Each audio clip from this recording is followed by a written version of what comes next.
Hey, welcome back to Milton Daily Homes. Chuck here. You can hear I'm a little bit sick, but I'm going to try and rock it out with a video. I feel bad I haven't done many this week. So we have 21 listings from the Toronto Real Estate Board. We've got 2 from the Oakville Board. And if you were listening last week, basically what happened was the Toronto Board and the Oakville Board, which share overlapping boundaries, always used to share information. That has now split. There's 2 distinct MLS systems, which publicly, when the information gets shared, each one of them sends their information to MLS.ca. However, for agents, we actually have to search through 2 different systems. And here's the other thing too, is that if for listing a home is you want to make sure that your agent is part of both boards, because if you're in Milton and you're only being listed on the Oakville Milton board, think about all those Mississauga Toronto agents that have access only to the Toronto Real Estate Board that are not even going to be aware your listing exists. So it's kind of an interesting time. I can't see it lasting long term, but for now we'll just deal with it and do the best we can. Let's get to today's first listing, which is 1350 Main Street, number 405. It's a 298, and so it's a 1-bedroom plus a den. And I look at, you could buy a 2-bedroom condo for the same price. So be very wary if you're buying a 1-bedroom plus den that's large enough to be a 2-bedroom, because the actual resale value and potential, I think, is higher with a true 2-bedroom. Now, this might work for you, but it can be tricky to sell these ones because of what they're competing against in the price range. Attenborough's at $334.9. It's 1356 square feet. I think even a bit of wall color would have been nice here, so that you're not having the cream on white. And they spent the money. I mean, they've got hardwood stairs, hardwood floors. My favorite layout here: 2 bedrooms upstairs, 2 bathrooms. So for these village townhouses, this is my personal favorite. Looks like there's 2-car parking in the driveway. You might have to live in dirt for a while, but the price is bang on. It's perfect. It's exactly where it needs to be. This one on Fulton's a very cute home. $369. It's a bungalow. It's a 44 by 120 lot. Nice tree-lined property. The kitchen's had some work done, it looks like, and so it's just a cute place. This is a great alternative to a condo. Is it massive? No, but it looks like it has some pretty good living space here. They've designed it very well.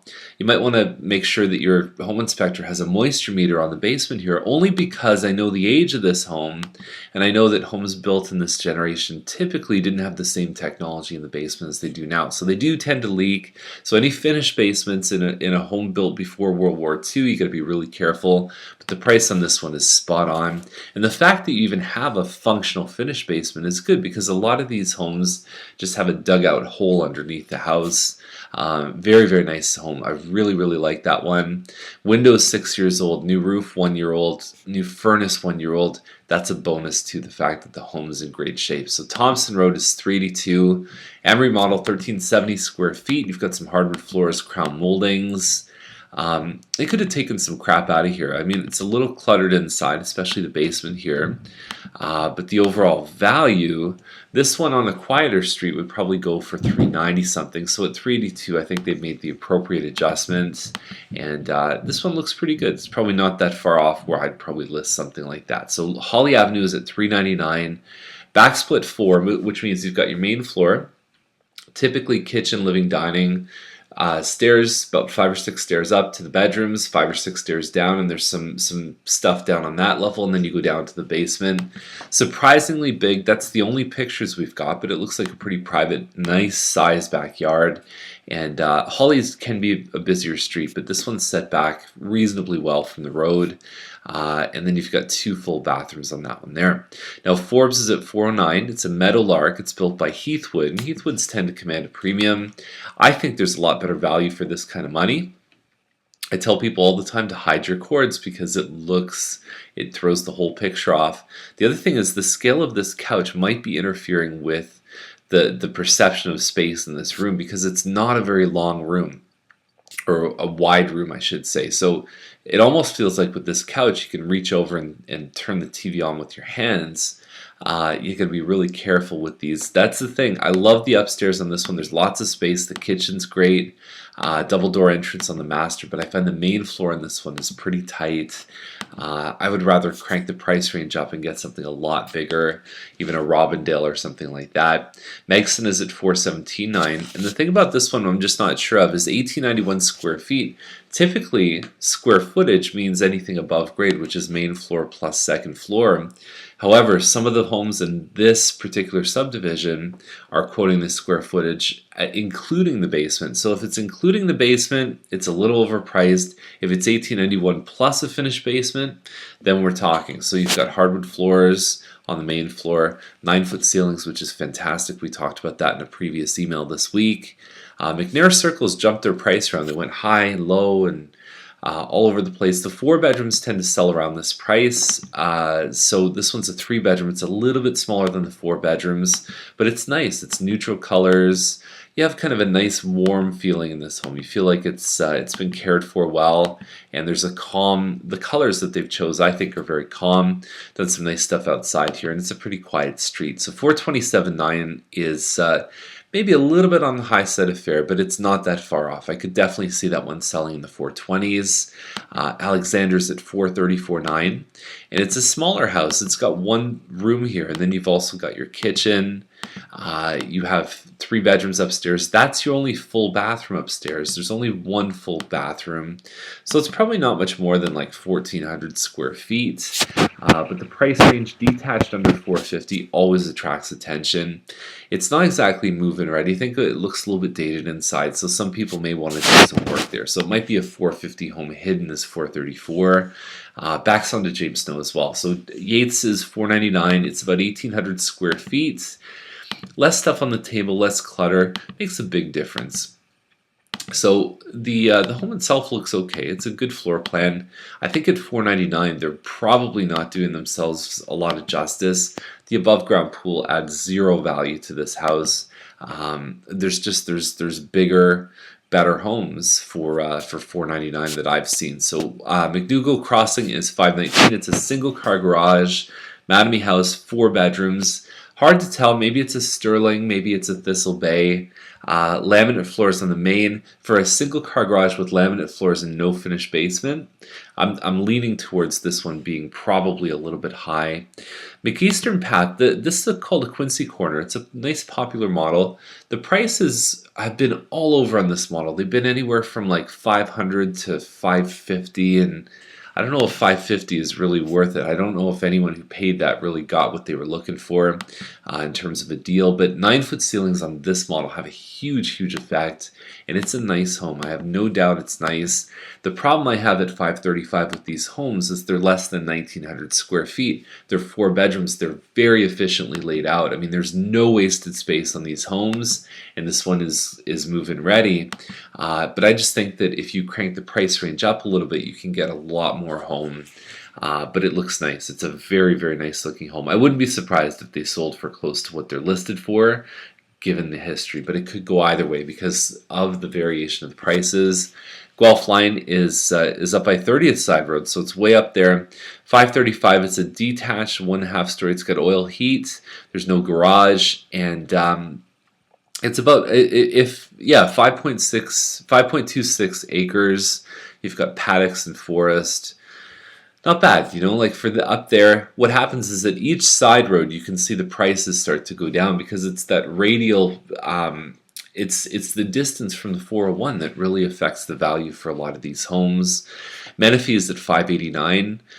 Similar Bungalow sold recently on Ferguson, so this is a bit of a quieter street on Menifee. The pictures don't do it a lot of justice, although the kitchen looks pretty good. Hardwood floors, double sinks in the master. I don't know what the purpose of that is, to show the iron pickets, I guess. But Bungalow, newer, 36 by 100 foot lot. It's in line with what the past sales are. There was one last year at $540. I think the one on Ferguson was $560 something. So they're in the right range. Messer is $599, and it's funny. I looked at this one and I literally skipped past it when I was doing my homework before the video, just looking at these, thinking about what I want to say. I thought it's a completely forgettable home that doesn't have anything that stands out about it inside. And so when you're in that place, it can be dangerous because you're just what I call a BBB, a big boring box. Bigger Heights is 2,600 square feet. Nice landscaping, very well cared for. It's a Mattamy home. It's Glenwood 2, so about 2,600 square feet. The stone and stucco version of this home always tends to do well, but I still think the price is too high at $649. They have done a good job though with the crown moldings. You've got this little landing above, so it's open to the living room, and then you've got this area in front of the master bedroom. A good place for kids to hang out. It's a good place for a home office. Exercise rooms I've seen in the past. And there you go. So nice looking home. I just think the price is a little bit high for what you're getting. Whaley Way is at $734.9. And so it's a Wild Rose, one of my favorite floor plans, 3,186 square feet. Nice upgrades here. The kitchen looks great, built-in appliances. There's your family room. You've got a front living room, and you also have a den up on the second floor. And so there's 2 bonus rooms that you can use for anything. So imagine that could be a kid's playroom, it could be an office, it could be a lot of things. There's a lot of natural light in here, and they spent a lot of money in this home. So I don't think they're that far off. I've seen bad versions of this home sell for close to $700, and this is a good one. And so yeah, they should do just fine. They've been hanging around for a bit, but the price range isn't exactly swallowing up things at a rapid pace. Forbes is at $889, and so what I know about this one, it's 99 feet deep by about 46, which is a nice sized property. That's bigger than some parts of older Milton. The 15 washrooms is obviously a mistake. We've got more than 3,000 square feet, plus you've got a finished basement, and it backs onto green space. So all that stuff combined may equal success for these guys, but it's hard to tell without the pictures. Granite counters, slate floors. You know, in that range, it's got to be one of the better homes in Milton. So Inglis is 1.1. We've got a home. Some of these homes are a little bit dated, but it looks like these guys have taken good care of it. They've renovated the kitchen here. You've got the nice hood. You've got the cooktop here. And it looks like it's definitely move-in ready. And there you go. There's the in-ground sprinkler system. If you're curious about what that is, 5 bedrooms. You know, it's got all the pieces for this kind of price range, and move-in ready is definitely helping them. Trafalgar's at 1.6, and so we were on 5.8 acres, and you've got a lot of things going on with this one. However, the inside is definitely dated, so in truth, it's probably a lot more than 1.6 to get this one where most people want it to be. And then we've got this one on Regional Road 25 at $2 million. 75 acres contributes at least 7 figures to that $2 million price tag. The inside is very charming, and you know, you look at that and say, if that's the main kitchen, that's not usually the kitchen most people expect to find on a $2 million house. So this one might even need some work too. But the land is great. It's right by Glencairn Golf Course, and pretty awesome stuff. And it's unique. It's got character, and sometimes that's what people really want up in this price range. So that's the Treb stuff. And so what we're going to do now is we're going to hop over to Matrix, which is the other MLS system. And so this one here doesn't have any photos. It's about 1,800 square feet. It's got a finished basement.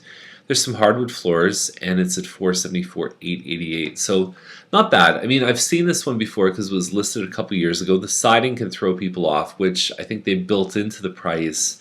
It's okay. It's probably right on the spot where they need to be.